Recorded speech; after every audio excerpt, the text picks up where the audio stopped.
First advance structure. गुस्से में आकर वो चली गई। गुस्से में आकर उसने थप्पड़ मारा। गुस्से में आकर उसने मुझे गाली दिया। गाइज, इस प्रकार के सेंटेंसेस को हम हमारे डे टू डे लाइफ में बहुत यूज करते हैं। इस प्रकार के सेंटेंसेस को हम इंग्लिश में कैसे कहेंगे, इसके लिए कौन से स्ट्रक्चर की यूज करेंगे, आज के इस वीडियो में हम सीखने वाले हैं। इस प्रकार के सेंटेंसेस को इंग्लिश में कहने के लिए आपको ये स्ट्रक्चर फॉलो कर देनी है। स्ट्रक्चर में पहले आपको यूज कर देनी है कॉम्प्लीट सेंटेंस और लास्ट में यूज कर देनी इन एंगर। इन एंगर का मतलब होता है गुस्से में। चलिए कुछ एग्जांपल्स लेते हैं ताकि आपको ये स्ट्रक्चर और भी अच्छे से क्लियर हो जाए।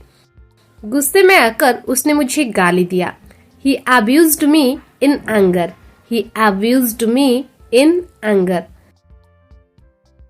गुस्से में आकर उसने थप्पड़ मारा। He slapped in anger. He slapped in anger. गुस्से में आकर वो चली गई।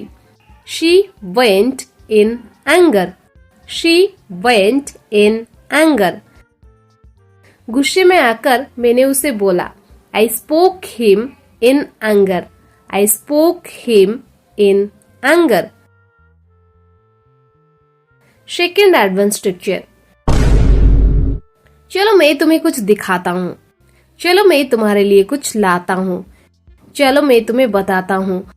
गाइज, इस प्रकार के सेंटेंसेस को हम इंग्लिश में कैसे कहेंगे, इसके लिए कौन से स्ट्रक्चर की यूज करेंगे, आज के सेकेंड एडवांस स्ट्रक्चर में हम सीखने वाले हैं। इस प्रकार के सेंटेंसेस को इंग्लिश में कहने के लिए आपको ये स्ट्रक्चर फॉलो कर देनी है। स्ट्रक्चर में पहले आपको यूज कर देनी है लेट मी। लेट मी के बाद आपको यूज कर देनी है वर्ब की फर्स्ट फॉर्म और लास्ट में ऑब्जेक्ट। चलिए कुछ एग्जांपल्स देखते हैं ताकि आपको ये स्ट्रक्चर और भी अच्छे से क्लियर हो जाए। चलो मैं तुम्हें कुछ दिखाता हूँ। Let me show you something. Let me show you something. चलो मैं तुम्हें बताता हूँ। Let me tell you. Let me tell you. चलो मैं तुम्हारे लिए कुछ लाता हूँ। Let me bring something for you. Let me bring something for you.